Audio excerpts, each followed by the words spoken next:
Mheshimiwa Mwenyekiti, ukisoma kwa makini hotuba hii na kwa uzoefu mdogo nilionao wa kukaa ndani ya bunge hili kwa miaka 10, Mheshimiwa Mwenyekiti, nimejifunza jambo moja kubwa sana. Rais Samia Suluhu Hassan, pamoja na kwamba tunamsifia ndani ya bunge hili, kuna kazi kubwa sana ambayo ni mtihani mkubwa, labda pengine wengi wetu tusingeweza kufaulu kama tungepewa, ambao mama huyu alifaulu kufanya. Mheshimiwa Mwenyekiti, mataifa mengi yanapokuwa yamemaliza uchaguzi au yanapobadilisha utawala, moja kati ya changamoto kubwa ambayo yanapata mataifa hayo ni namna ya kuendeleza miradi au mipango ya mtangulizi aliyetoka madarakani. Ukiangalia hotuba ya Mheshimiwa Waziri Mkuu na ukarejea hotuba mbalimbali kwa miaka 5, 6, 10 iliyopita, unaona namna ambavyo Mheshimiwa Rais ameonyesha sio tu dhamira ya dhati, lakini ameonyesha commitment ya hali ya juu kuhakikisha kwamba mipango ya watangulizi wake inakamilika. Mheshimiwa Mwenyekiti, na kwa kuonyesha commitment hiyo, kabla sijaanza kutaja mipango hiyo, mama huyu ametupa dira kwa kusema kwamba na isitokee tena ndani ya nchi hii utawala ukibadilika mipango inabadilika. Akaamua kutengeneza wizara maalum, wizara ya mipango, akatengeneza tume maalum ya mipango, akamweka Profesa Kitila Mkumbo na anko wangu pale Mheshimiwa Nyongo wasimamie wizara ile kuhakikisha mipango ya nchi hii inayopangwa kwa miaka 25, miaka 50 itatekelezwa pamoja na kubadilika nyakati mbalimbali za mamlaka. Mheshimiwa Mwenyekiti, nianze tu na upande wa nishati. Lile bwawa la Stiegler's, Mheshimiwa Mwenyekiti, mipango yake ilianza kufanyika tangu miaka ya 60. Watangulizi wake walihangaika kutekeleza, wakahangaika na kuhangaika, lakini hivi tunavyozungumza leo, Mheshimiwa Mwenyekiti, mitambo yote 9 imeshawashwa chini ya usimamizi wa Dr. Doto Mashaka Biteko. Turbine zote zimewaka, vijiji vyote 10,000 na kitu vimewashiwa umeme. Na Mheshimiwa Mwenyekiti, haya yatokee hivi hivi, ni lazima uwe na kiongozi ambaye anasimamia shughuli hizi zitekelezwe. Sio mwingine, ni Mheshimiwa Waziri Mkuu Kassim Majaliwa.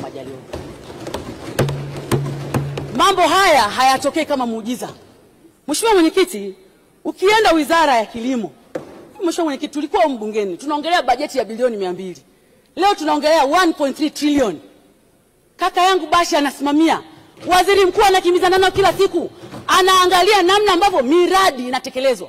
Mheshimiwa Mwenyekiti, yani chini ya uongozi wa Waziri Mkuu, kiongozi wa shughuli za serikali bungeni, leo sisi Tanzania tunajivunia tumeagiza ndege ya kuua ndege, yani ndege kwa maana ya aeroplane, ya kuua ndege wale waharibifu, ya kupulizia dawa. Mheshimiwa Mwenyekiti, haya mambo yatokee hivi hivi, ni lazima uwe na viongozi makini kusimamia.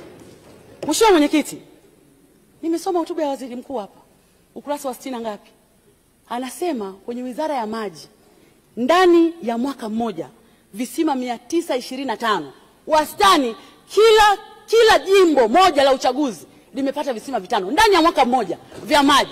Hivi mimi ni nani leo Mheshimiwa Mwenyekiti nishinde kuunga mkono hotuba ya Mheshimiwa Waziri Mkuu? Mimi ni nani? Nitakuwa sina uchungu na nchi. Kina mama wametuliwa ndoo kichwani. Mimi Salome nilikuwa pale Shinyanga, tunafuata maji kilomita 13, maji ya kunywa na maji ya kutumia. Leo angalau kila jimbo limechimba kisima ndani ya mwaka mmoja, tena sio kimoja. Mheshimiwa Mwenyekiti, mimi nampongeza Mheshimiwa Waziri Mkuu, anafanya kazi kubwa, anasimamia serikali, anatusimamia na kazi inaonekana. Mheshimiwa Mwenyekiti, pale kwetu Shinyanga Ibadakuli, ule uwanja wa ndege ilikuwa nightmare, ilikuwa ni ndoto.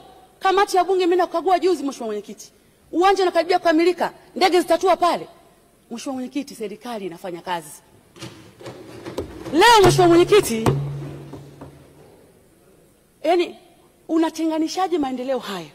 Unatenganishaje demokrasia tulionayo na maendeleo makubwa na Mheshimiwa Rais na Mheshimiwa Waziri Mkuu na serikali iliyoko madarakani? Nitakuwa ni mtu ambaye sina shukrani. Mheshimiwa Mwenyekiti, Mheshimiwa Mwenyekiti, anaibuka mtu mmoja tu leo. Mheshimiwa Mwenyekiti, unajua, naomba niwakumbushe Waheshimiwa wabunge wenzangu, hii nchi tumeanza uchaguzi wa vyama vingi mwaka 1995 na mwaka 95 tulikuwa na wabunge wa upinzani 51. Mwaka 2000 tulikuwa na wabunge wa upinzani 26. Wakati huo Mheshimiwa Mbowe ndo aligombea urais. Mwaka 2005 tulikuwa na wabunge wa upinzani 41. Mwaka 2010 tulikuwa na wabunge wa upinzani 89. Mwaka 2015 tulikuwa na wabunge wa upinzani 116, na 2020 tuko wabunge 28 wa upinzani. Hakuna mtu aliyesema hashiriki uchaguzi mpaka tufanye mabadiliko ya sheria. Hakuna. Hakuna mtu aliyethubutu kusema hivyo. Hakuna mtu aliyesema tuingie barabarani tufanye uasi kwenye chaguzi zote. Leo Mheshimiwa Mwenyekiti, kuna mtu mmoja aliyekuwa na tamaa ya uraisi ameukosa kwa sababu anajua Samia amefanya kazi, anataka kumwaga mboga, anataka kumwaga ugali na maji ya kunawa. Hatuwezi kukubali. Hatuwezi kukubali. Ukweli ni kwamba kwa namna ambavyo mazingira ya uchaguzi yamewekwa, kwa namna ambavyo wameruhusiwa kufanya mikutano ya hadhara, kwa namna ambavyo wametumia vibaya nafasi yao ya kufanya haki ya demokrasia, wamegundua kwamba wakishiriki uchaguzi huu hawapenyi, ndio bana wameweka mpira kwa pani.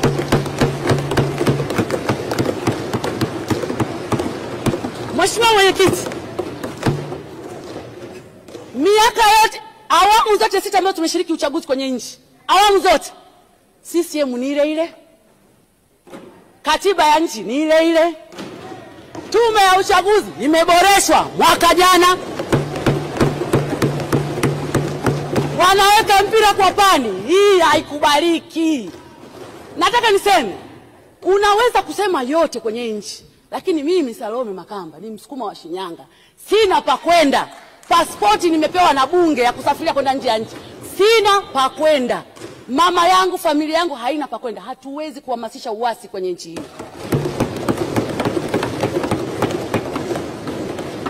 Kung'ang'ania kitu kisichowezekana, kung'ang'ania kwamba hatuwezi kufanya uchaguzi, imebaki miezi mitatu twende kwenye uchaguzi, unang'ang'ania tuwezi, na mtu ni mwanasheria, wote tunajua humu ndani utaratibu wa utungaji wa sheria, utaratibu wa kurejea sheria una namna yake ambao unahitaji muda. Ni lazima tutebo mara ya kwanza, ni lazima tutebo mara ya pili, ni lazima watu watoe maoni, ni lazima watoe maoni wananchi. Huo mchakato anataka mtu ametia mpira kwa pani. Na Mheshimiwa Mwenyekiti, mimi naungana na wale wanaojiita sijui G55 nani. Mimi naenda kugombea na nitarudi humu bungeni. Na nimwambie Mheshimiwa Waziri Mkuu, nimeona mmeongeza bajeti. Baba, ongeza mpunga, leta ballot paper, leta maboksi, sisi tuko tayari kwa uchaguzi. Leta maboksi, tuko tayari kwa uchaguzi. Haiwezekani mtu mmoja aye ndo anaamua hii nchi leo, iwe Jumapili, kesho iwe Jumatatu, anaongea yeye, mwanaume yeye, kibaunsa yeye. Hatuwezi kukubali. Na Mheshimiwa Mwenyekiti, nikwambia kitu kimoja. Mimi Salome na wananchi wa Shinyanga, hasa kina mama, tunasema hivi, yote yametekelezwa. Mama Samia mitano tena. Mama Samia mitano tena. Tumeyasubiri maboksi kwa muda mrefu. Tumeyasubiri maboksi kwa muda mrefu, maboksi ya kura, kwa ajili ya kuhakikisha tunapiga kura, tunamvika huyu mama nguo, tunamfuta machozi kwa kazi kubwa aliyoifanya na kutukanwa kwa ajili yetu sisi wananchi wake. Walisema yote, mara ameuza bandari, mara si mama amefanya. Sasa hivi wameshia kusema mama akifungua pochi mambo yanatekelezwa. Mimi niko kamati ya TAMISEMI, Mheshimiwa Mwenyekiti. Niko kamati ya TAMISEMI. Kwa mara ya kwanza kwenye nchi hii, kwa mara ya kwanza nimeshuhudia kwa macho yangu jengo la mama na mtoto. Mimi na watoto, Mheshimiwa Mwenyekiti. Jengo la mama na mtoto. Yaani ukishindwa kujifungua kawaida, chumba kinachofuata unaweza kufanyia operation. Chumba kinachofuata kama mtoto wako ni njiti, unaweza kumweka kwenye chumba cha watoto njiti. Chumba kinachofuata kama umefanyia operation unaweza kupumzishwa pale. Mheshimiwa Mwenyekiti, haya mambo tuliyaona lini haya? Haya mambo tuliyaona lini? Hatuwezi kukubali. Jeshi la Ulinzi na Usalama lipo. Kaka yangu Bashungwa, mambo ya ndani upo. Tekelezeni wajibu wenu. Hii nchi ni ya demokrasia. Kuzuia uchaguzi ni uhaini. na hatuwezi kukubali. Na Mheshimiwa Mwenyekiti, nikwambie tu ukweli, huyu jamaa anataka kutupiga changa la macho. Chama chochote cha siasa lengo lake namba moja ni kushika dola. Lengo lake namba moja. Sisi hatufanyi kazi ya uharakati hapa. Sisi mimi najua siasa ni kushika dola. Haiwezekani hata siku moja. Wamekaa nje huko. Leo watu waendelee kukaa nje huko. Hatuna kambi rasmi ya upinzani. Hatuwezi kurudi bungeni kama wabunge. Alafu unasema sisi ni wanasiasa. Hapana. Ni lazima tushike dola. Wabunge wenzangu walioko nje naungana nao. Lazima turudi humu ndani kama tulivyokuwa zamani. Lazima tukae humu ndani kama tulivyokuwa zamani. Serikali ishauriwe, ipokee ushauri. Na sisi tushauriwe, tupokee ushauri. Tulijenge taifa moja kwa umoja. Hiyo ndio kazi ya chama cha siasa. Na wawakilishi wa wananchi, huwezi kuwakilisha huko kwenye majukwaa, na maana unaona huko wanakofanya haina tija. Ni lazima tukae kwenye mabaraza ya vijiji, ni lazima tukae kwenye baraza la madiwani, ni lazima tukae bungeni ili tuweze kushauri serikali kwa mfumo unaoeleweka. Huwezi kuishauri serikali nje ya serikali, Mheshimiwa Mwenyekiti. Kwa hiyo mimi rai yangu, tunataka uchaguzi na tuko tayari kushiriki uchaguzi, na hatuko tayari kuungana na mtu ambaye anataka kupindua nchi hii. Taarifa Mheshimiwa Mwenyekiti. Taarifa wapi? Mheshimiwa Ole Sendeka. Mheshimiwa Mwenyekiti, pamoja na mchango mzuri sana wa Mheshimiwa mbunge, baba wa taifa Mwalimu Julius Kambarage Nyerere aliwahi kusema uhuru bila demokrasia ni udikteta, lakini demokrasia bila ya nidhamu ni fujo. Kinachoendelea hivi sasa ni sheria inazingatiwa kwa kuweka mipango kwa wapa wa Tanzania fursa ya kutumia haki yao ya kuchagua. Ni dhahiri kabisa kwamba mbunge alichokizungumza hapa ameonyesha kabisa kwamba Yesu Kristo alisema atakayenionea haya mbele za watu nami nitamuonea haya mbele za Baba yangu. Hakujali itikadi, hakujali jambo lolote. Amemsifia Dr. Samia Suluhu Hassan kwa kazi nzuri na rekodi iliyotukuka aliyoionyesha. Dunia inajua, Tanzania inajua, wapinzani wanajua. Asante. Mheshimiwa Salome Makamba, unapokea taarifa. Mheshimiwa Mwenyekiti, mimi hiyo taarifa naipokea. Kazi namba moja ya chama cha siasa ni kushika dola. Huwezi kushika dola kwa kwenda kwenye vyombo vya habari. Huwezi kushika dola kwa kwenda kwenye mikutano, kwenda kuwaambia watu wafanye uasi na uhaini. Unashika dola kwa kushiriki chaguzi huru na za haki. Unashika dola kwa kuhamasisha watu waende kupiga kura. Unashika dola kwa kuwa na ushawishi kwa vyombo vinavyotoa maamuzi ndani ya nchi hii. Na kwa kufanya hivyo ndiyo njia sahihi ya kueleza yale ambayo unatamani yafanyike ndani ya nchi yako. Na tofauti na hapo, Mheshimiwa Mwenyekiti, ni kinyume na katiba na ni uasi na ni uhaini kwenye nchi yetu. Nakushukuru sana Mheshimiwa. Asante sana Mheshimiwa Salome Makamba.